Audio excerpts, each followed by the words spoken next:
Hello, hello, bienvenue dans ce nouveau live. J'espère que vous allez bien.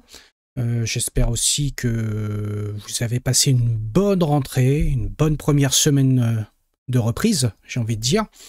Et donc là, nouveau live, nouvelle semaine, c'est reparti. Et donc on va reprendre sur un super sujet, mais avant ça, j'aimerais donc saluer toutes celles et ceux qui sont dans le chat. Je vois Ferrouen, salut, René, Laurent Chélus, Alain Diou, Vaboston, Goyard, Dadounette, alias David, il y a aussi Mister Lanois, bienvenue, Fixou, salut Fixou, je te fais des bisous. Et puis, il y a déjà pas mal de monde dans ce chat, donc je pense que le sujet du jour va vous intéresser puisque je vais vous parler d'un des codes les plus célèbres et les plus what the fuck qui existent. Donc un code en C qui s'appelle le Duff's Device. Je vais vous expliquer tout ça. Déjà pourquoi c'est un code qui est célèbre, pourquoi c'est un code qui est complètement what the fuck, parce que je vais vous le montrer si vous ne le connaissez pas. Je pense que certains et certaines d'entre vous vont tomber de leur chaise. Mais c'est quelque chose qui répond à un besoin qui est particulier, même si le code a l'air éclaté comme ça répond à des besoins particuliers et on va voir que de nos jours, c'est un code qui peut avoir un certain type d'usage. Donc déjà, pour commencer, pourquoi parler du Duff's Device ? Parce que j'en ai vu parler là sur les réseaux sociaux il y a quelques jours de ça, où les gens se demandaient mais qu'est-ce que c'est que ce code, comment c'est écrit, c'est super bizarre, etc. Et donc moi ça m'a fait un peu rigoler parce que je connaissais déjà cette construction depuis de très très très nombreuses années et c'est une construction qu'on retrouve pas très couramment, on va dire, mais qui répond donc à des besoins, et notamment des besoins de déroulage de boucles assez extrêmes, on va dire. Et donc, je vais vous rentrer tout ça un petit peu dans le détail pour vous expliquer ce qu'il en est. Déjà, pourquoi Duff's Device ? Parce que ce code a été inventé par monsieur Thomas Duff, donc qui est un développeur émérite, c'est un développeur canadien qui a été diplômé au début des années 70, en 1974 de mémoire, et c'est quelqu'un donc qui a commencé sa carrière notamment au New York Institute of Technology, où il a travaillé longtemps sur de la recherche, et notamment de la recherche sur tout ce qui est computer graphics, donc images de synthèse, compositing, etc. Donc il a travaillé plusieurs années là-bas, et Thomas Duff, au début des années 80, est rentré dans une entreprise que vous connaissez très probablement qui s'appelle Lucasfilm Ltd. Donc Lucasfilm Ltd qui n'est autre que le studio d'effets spéciaux de George Lucas à l'époque, et donc studio donc, qui a travaillé sur de nombreux effets spéciaux, et pas que les films de Lucas d'ailleurs. Et Tom Duff a travaillé donc longtemps pour Lucasfilm, et il a travaillé sur différents sujets, notamment tout ce qui est rendu 3D et compositing. Et ce qu'il faut savoir, c'est que en plus d'avoir travaillé donc sur ce sujet, d'avoir inventé le Duff's Device que je vais vous présenter juste après, il faut savoir que cet homme-là a été l'auteur d'un certain nombre de papiers et de travaux de recherche, notamment dans tout ce qui est animation 3D, rendu et surtout compositing. Et il a publié un papier au début des années 80, donc milieu des années 80, avec un autre Thomas qui est Thomas Porter. Et ils ont produit un papier qui aujourd'hui est resté assez célèbre dans le domaine du compositing. Donc c'est un papier qui traite de la composition des images avec un canal alpha, et donc ils ont pondu ce qu'on appelle l'algorithme de Thomas Porter, qui est un système donc de compositing que l'on connaît aujourd'hui de nos jours sous le doux nom de alpha compositing. Et je vais vous présenter juste ça très rapidement, le Porter Duff Compositing. Voilà, je vous partage mon écran. Donc le Porter Duff Compositing, c'est une recherche qu'ils ont fait justement sur les différentes opérations qu'on peut faire dans du compositing. Et je rappelle qu'on remet ça dans le début des années 80, enfin milieu des années 80, vers 1984 à peu près. Et donc l'idée c'était de définir toutes les opérations booléennes ou pas, et les opérations de fusion d'images, d'une image source et d'une image de destination. Et là on voit a priori voilà assez bien ce que ça peut donner. entre la source et une destination avec différentes opérations qui ont été donc définies pour ça. Donc ça, c'est un papier de recherche qui est assez célèbre et qui est aujourd'hui utilisé dans beaucoup de compositeurs, notamment le compositeur qui a été implémenté sous X11, mais plein d'autres aussi. Et donc, pour en revenir un petit peu à nos moutons, pourquoi je parle du Duff's Device? Parce que c'est aussi quelque chose, un travail qu'il a fait, et c'est un bout de code qui est resté assez célèbre et qui est toujours aussi assez célèbre aujourd'hui, puisqu'il travaillait à l'époque sur des cartes graphiques de la marque Evans & Sutherland. Pour celles et ceux qui sont vieux comme moi, vous devez probablement connaître cette marque, donc qui était des accélérateurs graphiques et des cartes graphiques très haut de gamme dans le milieu des années 80. Jusqu'au milieu des années 90 plus ou moins, et ces cartes graphiques avaient pour objet donc d'accélérer un certain nombre de traitements, et pour communiquer avec ces cartes graphiques, à l'époque ils travaillaient donc sur des stations de travail. Il fallait envoyer parfois un certain nombre d'informations sous un format particulier très rapidement ces cartes graphiques. Donc il développait des pilotes, il avait besoin d'envoyer notamment des informations de frame buffer et autres à ces cartes graphiques qui étaient représentées sous la forme d'un entier de 16 bits. Donc la façon très naïve de faire ça, c'est donc faut remettre dans le contexte de l'époque que beaucoup de périphériques ont communiqué avec eux, soit avec des entrées-sorties, donc avec des entrées-sorties très bas niveau, hein, c'est-à-dire les opérations CPU in et out, soit des entrées-sorties mappées en mémoire. Donc c'est ce qu'on appelle l'IO-MMU, donc ce qui permet de pouvoir, lorsqu'on écrit dans une zone de mémoire particulière, cette zone de mémoire est mappée finalement sur une entrée-sortie qui correspond à un périphérique. Et donc, ce qu'avait besoin à l'époque Tom Duff, c'était de pouvoir envoyer des flots d'entiers 16 bits très rapidement, des flots d'octets très rapidement à des sorties, à la carte graphique, pour lui permettre donc de lui transmettre des informations. Et je vais vous montrer donc une façon naïve de faire ça, d'envoyer une copie naïve.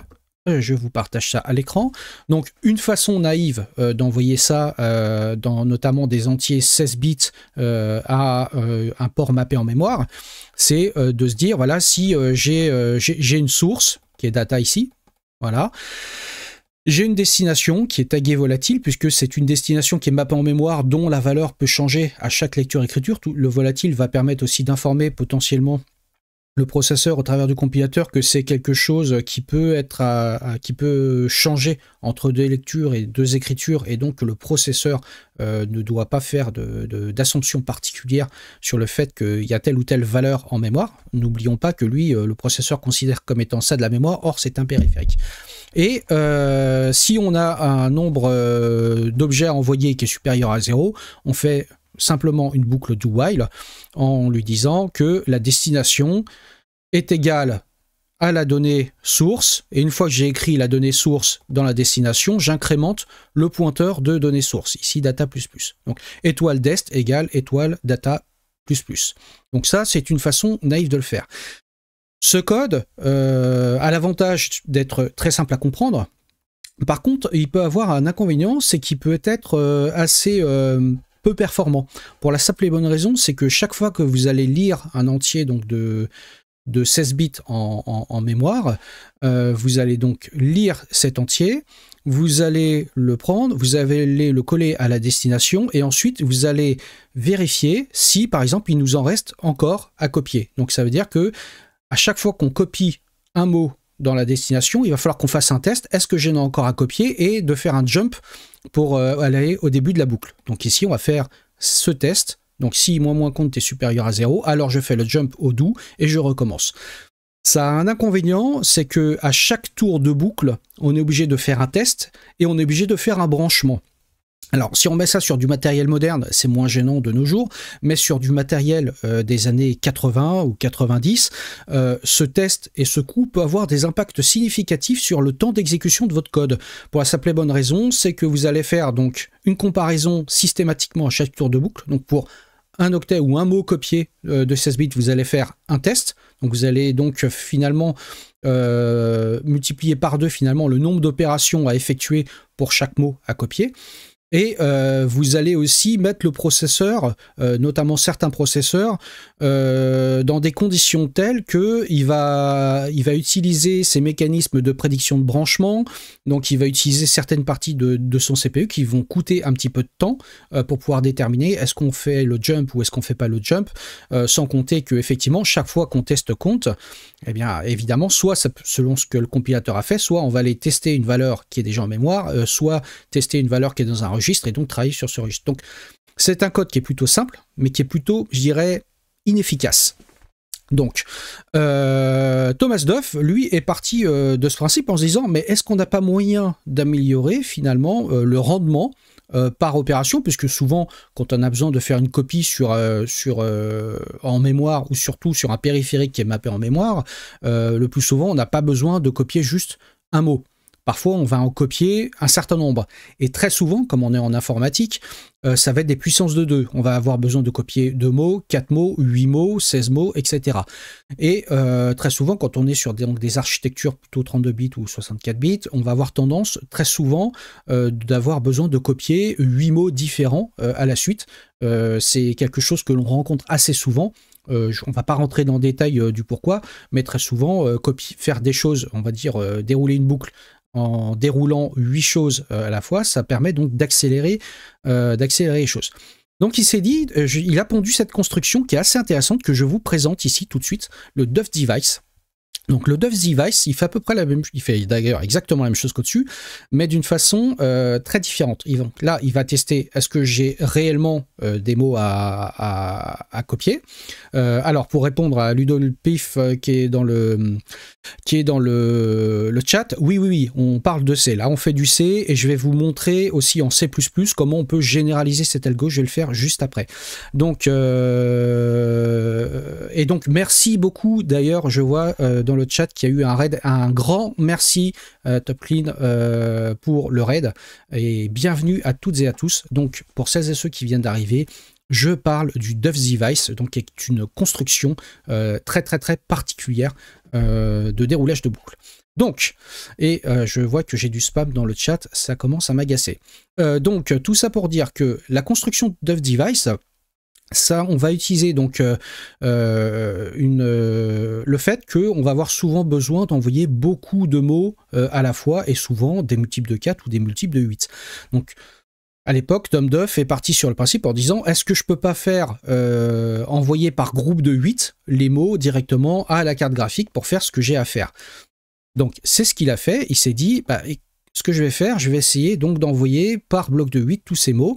Et il a intégré ça, entremêlé ça dans une boucle switch. Et vous allez voir, parce que si vous lisez cette construction, vous allez vous dire là, mais oh my god, mais qu'est-ce que c'est que ce code? J'ai une boucle switch avec un do while imbriqué, mais qu'est-ce que ça fait? Mais comment c'est possible que le compilateur puisse accepter ça? Eh bien en fait, il y a une petite fragilité, je vais appeler ça comme ça, dans la grammaire du C historique, qui fait que dans une boucle switch, vous pouvez très bien entremêler une boucle while ou une boucle do while, pour le coup, directement avec des cases. Et donc utiliser les cases un petit peu comme des goto. Donc ce que va faire Duff, il va donc prendre le nombre de mots qui sont à copier vers la carte graphique. Il va ajouter plus 7, donc pour arrondir ça au nombre multiple de 8 supérieur, et donc il va diviser ici par 8. Donc là on voit le remain, en fait c'est le nombre de mots, d'ailleurs je pourrais l'appeler ici words, je vais l'appeler words pour plus de clarté. Donc il va calculer le nombre de mots, enfin le nombre de groupes de 8 à envoyer, et donc il va prendre le nombre de mots, il ajoute plus 7, donc ce qui va nous permettre de nous arrondir au nombre de mots, au nombre de groupes de 8 supérieurs, et il va le diviser par 8, ce qui va nous donner le nombre de groupes de 8 à transférer. Ça c'est bien, mais ça marche très bien lorsqu'on a quelque chose qui est absolument multiple de 8 mots à transférer. Mais parfois on a juste, j'en sais rien, 12 mots à transférer, ou 11 mots, ou 15 à transférer. Donc ce qu'il va faire, il va prendre le compte ici, et il va en calculer le modulo. Et grâce à ce modulo, il va faire un switch case qui va agir un petit peu comme un goto, si vous voulez, en disant si le reste de compte modulo 8, c'est par exemple 3, je vais commencer ma boucle directement à cet endroit. Et donc, il va commencer par copier 3 mots avant de partir sur les multiples de 8. Parce que ce qu'on voit là, c'est que la construction du switch case, elle est particulière parce qu'elle n'a aucun break. Donc on est dans un switch case dit de false through, c'est-à-dire que dès lors où on rentre dans un case, il va pas faire break pour aller à la fin du case, il va exécuter chaque case les uns après les autres. Et donc, ce qui va se passer, c'est que si vous avez, par exemple, si vous avez, 9 mots à transférer, donc c'est-à-dire qu'on va avoir un groupe de 8 à transférer et un seul mot tout seul, la première fois qu'il va faire, il va faire count modulo 8, donc 9 modulo 8, ça va nous donner 1, il va faire le switch case et donc sauter directement à 1, copier le premier mot, et là il va dire, il me reste encore un groupe de mots à transférer, donc il va redémarrer ici au do et exécuter ces 8 transferts de mots. L'avantage, c'est que pour 8 mots copiés vers la carte graphique, il ne va avoir qu'un seul test. Donc on va finalement privilégier le pipeline superscalaire du processeur et éviter justement de faire des tests à chaque transfert. Et ça, c'est quand même plutôt assez élégant comme façon de faire, puisque ça permet donc de dérouler la boucle assez facilement et donc d'avoir un transfert qui est beaucoup plus efficace parce que vous allez faire qu'un seul test pour 8 transferts au lieu de faire un test par transfert. Et donc ça va vous permettre d'économiser énormément de temps et énormément de cycles machine. Donc ça, l'inconvénient donc du Dev Device, qui tel qu'on le voit ici, c'est que sa construction et sa syntaxe, elle n'est pas très lisible pour quelqu'un qui n'est pas très affûté au langage C, et donc c'est quelque chose qui est une construction qu'on pourrait qualifier de fragile, et notamment dans le domaine de l'automobile et de l'aéronautique. Dans le domaine de l'automobile, vous avez des normes, par exemple le MISRA-C, qui interdisent complètement ce type de construction parce que c'est entre guillemets un peu fragile à maintenir et on ne peut pas se permettre d'avoir un plantage quand un véhicule roule parce que quelqu'un a fait une modification de code parce qu'il ne comprenait pas ce que faisait exactement ce switch case. Donc, pour le coup, il y a eu quelques petites améliorations qui ont été apportées, donc qui partent du même principe de déroulage de boucle et qu'on va retrouver notamment dans les codes sources du serveur X11. X11 jusqu'à sa version 6, avant sa version 7, et utilisait un mécanisme très proche du Dev Device, justement pour transférer des morceaux de frame buffer directement aux cartes graphiques. Et je vous l'affiche tout de suite. Donc voici un Dev Device beaucoup plus généralisé et qui n'utilise pas finalement un contournement de la syntaxe du langage C justement pour faire cette construction. Donc la première chose que va faire cette variation de Dev Device, il va faire exactement la même chose, c'est-à-dire il va copier 8 mots par 8 mots, 8 mots de 16 bits par 8 mots de 16 bits, mais il va commencer par une boucle while en disant tant que j'ai au moins 8 mots à transférer, je vais effectuer mes 8 copies ici. Donc là, vous voyez, j'ai 8 fois étoile dest égale étoile data plus plus. Donc c'est-à-dire que je vais transférer à chaque fois mes 8 mots vers ma destination.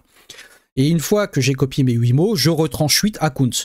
Après, de deux choses l'une, soit count est toujours supérieur ou égal à 8, auquel cas il recommence, soit il est inférieur à 8, auquel cas il va faire le switch case juste derrière, en prenant le count restant. Donc par exemple, admettons qu'il nous restait 3, on fait count donc modulo 8, donc là j'utilise une construction avec un E-logic, un E7, c'est exactement la même chose que modulo 8. Donc je vais faire le switch case en disant combien de mots me reste-t-il à transférer. Donc le modulo 7 va me dire, ça va me donner une valeur qui est entre 0 et 7. 0, il n'y a plus rien à transférer, on se retrouve ici. Ou 7, il me reste encore 7 mots à transférer. Et donc là, on va utiliser le mécanisme du switch false through, dans lequel il va passer 7, 6, 5, 4, 3, 2, 1, jusqu'à 0. Et à 0, on met le count à 0. S'il nous restait 3 mots à transférer, il ferait switch count et 7, donc ça me donnerait 3, et il irait directement ici, au 3, et il transférerait les 3 derniers mots. Donc ça répond effectivement à la question qu'il y avait dans le chat, qui disait effectivement, mais est-ce qu'on peut pas sortir le switch case? Oui, tout à fait, on peut tout à fait le sortir, et il n'y a aucun problème. Et d'ailleurs, beaucoup d'endroits, ce code-là, tel que je vous le montre, c'est une variation du Dev Device tel que c'était implémenté dans le code source de X11, du serveur X11, donc jusqu'à la version 7, puisqu'après ça a été sorti pour ces constructions, pour des constructions entre guillemets un peu plus modernes, voilà, pour des besoins un peu plus modernes. Donc voici, alors, Jeff Maury dit « Le truc que je ne comprends pas, c'est que l'adresse cible ne change pas. » Comme je le disais tout à l'heure, Jeff, c'est qu'en fait, l'objectif, c'est d'écrire une valeur sur une adresse mémoire qui n'est pas réellement une adresse mémoire. On n'écrit pas dans de la mémoire. On va écrire sur un port de sortie qui correspond à un registre d'une carte graphique, par exemple. Et donc, en fait, on n'a pas besoin d'incrémenter le pointeur de destination parce que chaque fois qu'on écrit une valeur dans ce pointeur de destination, au lieu d'écrire dans la RAM, ça va écrire sur un port de sortie qui correspond à un registre d'une carte graphique. Ça va être par exemple, chaque fois qu'on va écrire dedans, ça va écrire une valeur sur le frame buffer de la carte graphique et incrémenter automatiquement le pointeur suivant de la carte graphique vers le pixel suivant. Voilà, c'est comme ça que ça fonctionne. Donc c'est très adapté ce genre de construction pour écrire de façon très efficace sur des I/O mappés en mémoire. Alors ça, c'est une construction que vous pouvez très bien utiliser quand vous faites de la programmation bas niveau, par exemple, avec de l'Arduino. Avec de l'Arduino, c'est des choses qui sont relativement efficaces parce que l'Arduino, par exemple, sur notamment l'architecture Atmel AVR, ce sont des processeurs 8 bits, le nombre de cycles est quand même est à compter, et puis vous n'avez pas beaucoup d'espace de code, donc ça permet d'avoir une construction de code qui est quand même relativement compacte et surtout très efficace par rapport à ce que vous avez à faire. Par contre, évidemment, le fait de dérouler du code, le déroulage du code fait que vous générez plus de code pour faire exactement la même chose, mais vous générez plus de code, mais avec un meilleur ratio de performance. Voilà. Donc, je reviens sur ma caméra. Donc, vous comprenez maintenant, ce Doves Device, c'est vraiment un code qui est relativement élégant et plutôt malin, puisqu'il exploite vraiment une particularité de la grammaire du langage C pour pouvoir arriver à ses fins et donc faire un déroulage de boucle qui soit à la fois efficace et relativement compact en termes de code. Alors, maintenant, je vais vous montrer comment on peut utiliser ça aujourd'hui sur des choses modernes. Alors aujourd'hui, sur du code, on va dire moderne et des architectures modernes, si vous utilisez la construction du Doves Device pour écrire sur des I/O mappés en mémoire ou ce genre de choses, ça devient le rendement est très peu efficace. Je vais vous dire pourquoi, parce qu'aujourd'hui, les compilateurs ont fait tellement de progrès qu'ils écrivent vraiment du code de façon très très très optimale et ils vont avoir eux-mêmes la capacité de faire du déroulage de boucles. Par exemple avec GCC, vous avez l'option -f unroll loop qui existe et donc qui va permettre de déterminer à l'aide d'heuristiques est-ce qu'il a moyen de dérouler lui-même la boucle et de le dérouler avec le même type de code de variante de Doves Device que je vous ai montré et de produire du code qui est tout à fait optimal. Ça, pour des copies, ça vaut pas forcément le coup. Pour autant, si vous voulez avoir un contrôle total sur du déroulage de boucle et pour exécuter des choses qui soient bien plus complexes que d'écrire en mémoire ou d'écrire sur des I/O, vous pouvez très bien utiliser ce genre de construction que je vais vous présenter là tout de suite. Je vais ouvrir mon code ici, hop, et il faut que je retrouve mon terminal qui est ici. Et dovesdevice.cc. Donc j'ai écrit du code en C++ que je vous partage tout de suite à l'écran. Donc qui vous remontre l'implémentation, 3 implémentations différentes. Donc une implémentation naïve d'une boucle pour exécuter une fonction lambda. Voilà. Donc là c'est un template. C'est un template dans lequel je dis exécute-moi cette fonction X fois. Voilà, donc je passe à mon template une fonction lambda et cette fonction lambda va être exécutée count fois en fonction donc du nombre de counts qu'on lui a passé. J'ai implémenté la partie Doves Device de la même manière. Donc là on voit que je ne vais plus écrire en mémoire ou je ne vais plus écrire sur une I/O, mais je vais exécuter une fonction, un functor ou une fonction lambda. Donc qui potentiellement contient du code qui est beaucoup plus complexe que d'aller copier juste une valeur en mémoire et d'incrémenter un pointeur. Et j'ai implémenté donc la 3e variante exactement de la même façon que je vous l'ai montré en C. Donc le code que j'ai produit, j'ai fait une simple fonction lambda qui me permet d'aller incrémenter une valeur ici, qui est définie ici int_value, qui vaut 0 au début, et j'incrémente cette valeur à chaque tour de boucle et j'affiche sa valeur sur le terminal.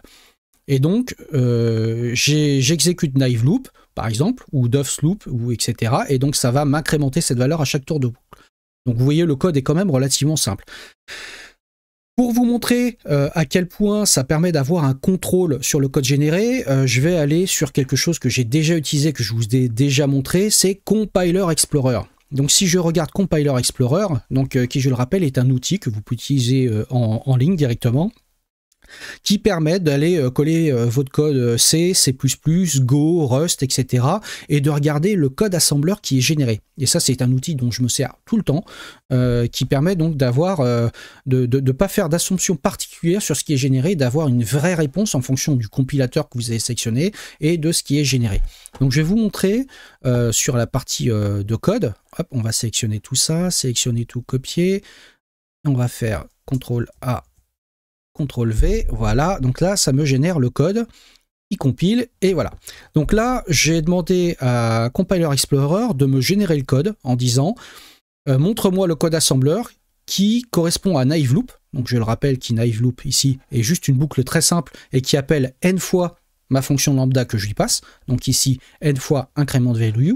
On voit que le code est relativement compact. Il va nous faire ici, hop, je regarde ici, voilà, donc on va retrouver la boucle ici, avec JNE jusqu'à L2, et donc la boucle elle est implémentée ici, et chaque fois qu'on n'a pas atteint le compte à 0, il va sauter, ici il va faire la comparaison, il va sauter et aller à L2. Donc ça, c'est une boucle très simple, donc c'est une boucle assembleur, ce qui est le plus simple. Donc comme je le disais, l'inconvénient, c'est qu'à chaque tour de boucle, on va effectuer une comparaison. Potentiellement, on va utiliser, on va préempter le système de prédiction de branche. Potentiellement, le processeur va essayer d'étudier est-ce que la probabilité d'aller sur une branche ou de sortir de la branche, etc., etc. Donc c'est quelque chose, on se dit, si on effectue plus qu'une exécution de incrément de value et potentiellement des dizaines et des dizaines, ici je lui ai demandé d'exécuter 98 tours de boucle, on a tout intérêt à dérouler la boucle. Donc, plutôt que d'utiliser naive loop, je vais lui faire générer le code avec la Duff's loop. Donc je vais remplacer ici Duff's loop. Donc on va le laisser compiler le code. Et là vous voyez que le code est déjà tout de suite un petit peu plus complexe. Donc on retrouve ici ma lambda, voilà, qui est générée ici. Et ici on va voir que le code qui est généré, on voit que il va enchaîner un certain nombre de calls vers la lambda. Donc on va retrouver normalement 8 calls. 1, 2, 3, 4, 5, 6, 7 et 8. 8 calls. Et en fonction de la construction qu'il a fait de la boucle, il va pouvoir enchaîner les 8 calls les uns à la suite des autres. Et donc ce qui permet d'avoir finalement d'éviter cet overhead du test à chaque tour de boucle et de pouvoir dérouler la boucle systématiquement en essayant d'exécuter par groupe de 8. Donc il a aussi un test à la fin, on va dire. Donc il commence ici, voilà le main, il va exécuter son code et il a un certain nombre comment je dirais, de branches, voilà, qui permettent de dire est-ce que je suis dans le reminder du nombre de tours de boucle à exécuter ou est-ce que je suis dans un groupe de 8. Donc on peut vous montrer aussi avec différents niveaux d'optimisation. Si je prends, là je suis en -O2 qui est le niveau d'optimisation assez standard, je peux utiliser le niveau d'optimisation presque le minimum avec -OG, et on retrouve à peu près le même code. Et là, vous voyez que le code est quand même relativement compact.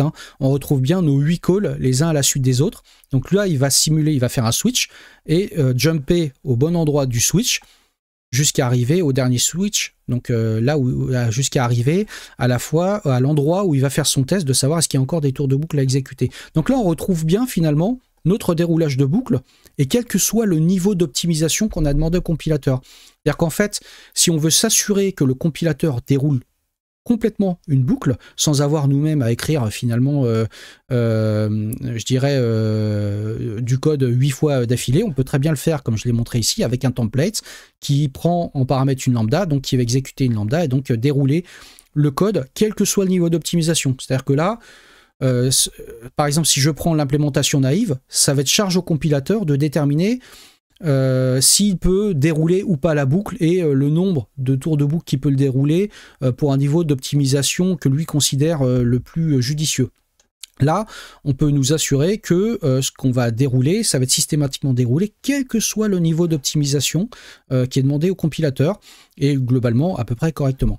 Donc il y a la Doves Loop, mais il y a aussi l'implémentation, la variante dont je vous parlais tout à l'heure. On peut regarder ce qui est généré en termes de variante. On va laisser recompiler Compiler Explorer, et on va retrouver, vous voyez, finalement, globalement à peu près la même construction de code. C'est-à-dire qu'entre le Doves Device original et la variante, le compilateur est suffisamment malin pour finalement arriver à générer globalement la même structure de code. Peut-être légèrement différente, il ne va pas utiliser les jumps exactement au même endroit, mais il va générer exactement la même chose parce qu'il va déterminer que cette vectorisation de boucle, ce déroulement de boucle, il peut arriver à le construire tel quel.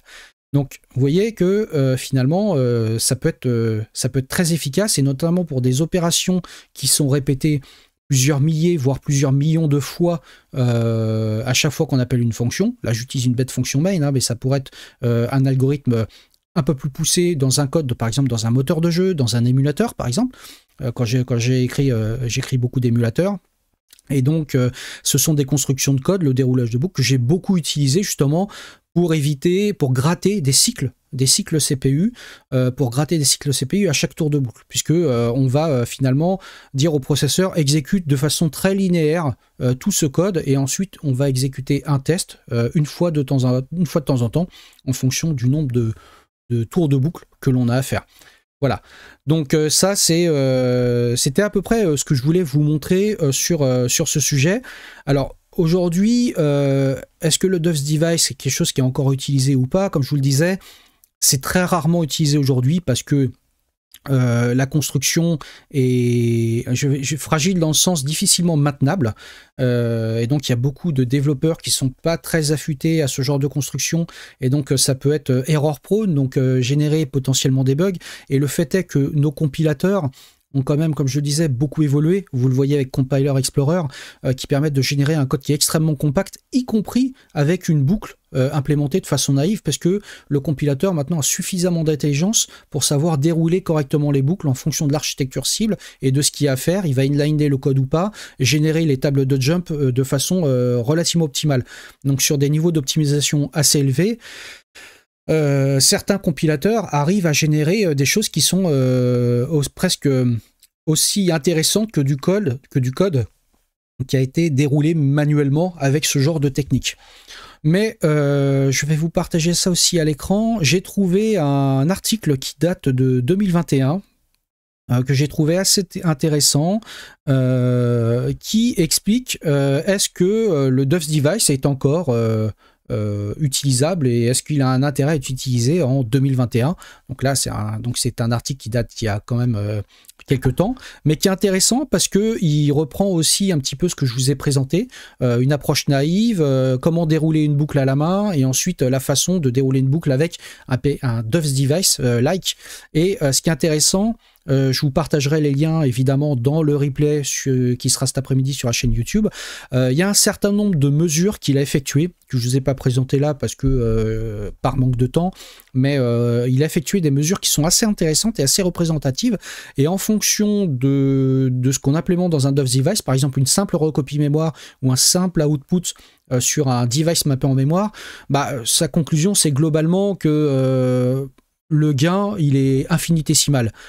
Pour autant, ce qui est intéressant, c'est ce que je vous ai présenté là. Dès lors où il implémente une fonctionnalité qui est un peu plus avancée, comme moi par exemple avec mon increment value qui appelle une fonction plus printf, etc., on commence à avoir des gains qui sont assez intéressants, alors qui varient évidemment en fonction du compilateur, mais qui peuvent être intéressants, où une construction de type Doves Device, par exemple, peut gagner 71%, 68% et même jusqu'à 100% de performance quasiment sur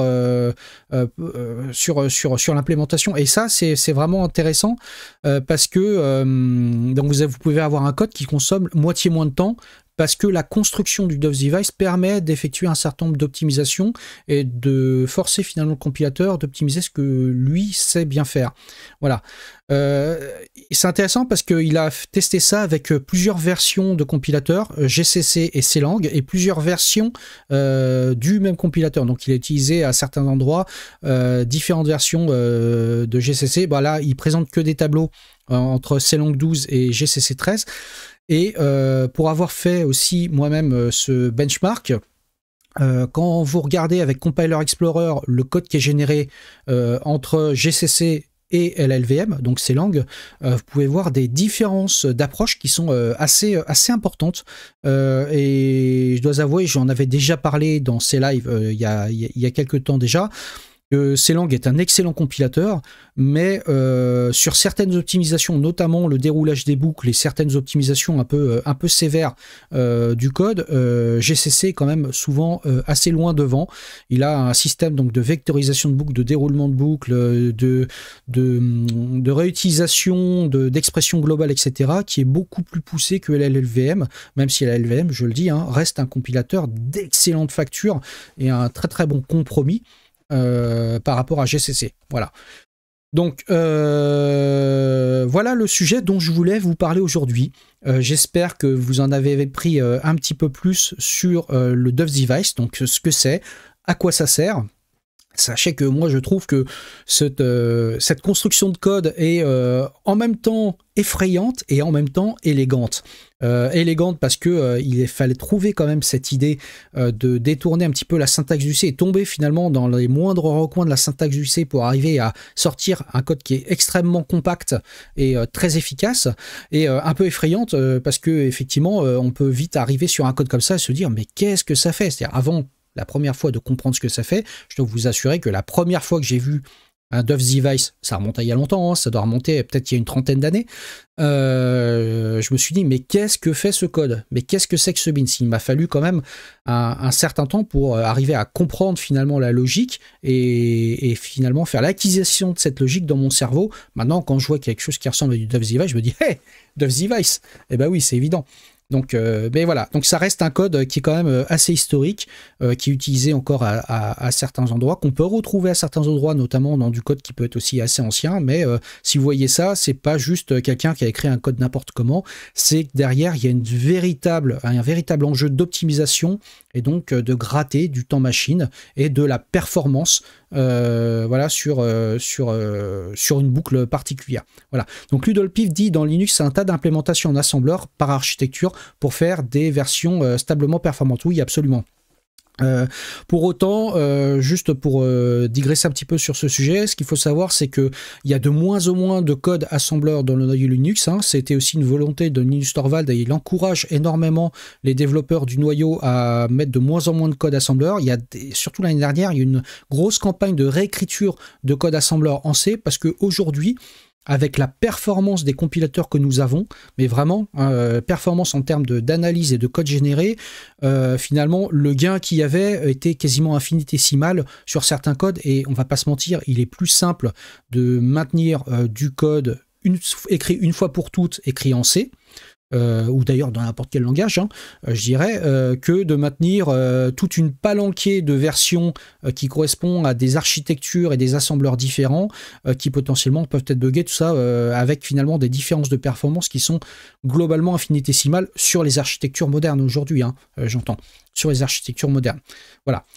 Donc voilà pour le sujet, j'espère que ça vous a plu. Le replay sera comme d'habitude donc sur la chaîne YouTube cet après-midi. N'hésitez pas à me faire vos feedbacks sur le sujet. Si vous voulez en savoir plus, on pourra détailler peut-être un peu plus ça dans un autre live. Pour autant, j'ai une idée de live aussi pour une prochaine fois, peut-être la prochaine fois ou la fois suivante, extrêmement intéressante justement sur du très très bas niveau. Des choses qui peuvent vous faire fumer le cerveau un peu fortement. Donc restez à l'écoute, je pense que ça pourra vous plaire. Je crois savoir que notre ami Titimobi fait son live ce midi, donc on va faire comme d'habitude le raid des familles, et donc on va aller voir Titimobi je crois, a pas mal de choses à nous présenter. Il a fait quelques acquisitions ces derniers temps, et je pense que le Père Noël est encore passé chez lui, comme d'habitude. Donc, je fais le raid des familles. Alors, est-ce que le raid démarre? Le raid part. Donc, je vous remercie infiniment d'avoir encore une fois participé à ce live. Merci beaucoup de me suivre. J'ai passé les 15 000 heures de vue sur ma chaîne YouTube, donc juste en termes de replay. Donc, moi, ça me fait vraiment extrêmement plaisir.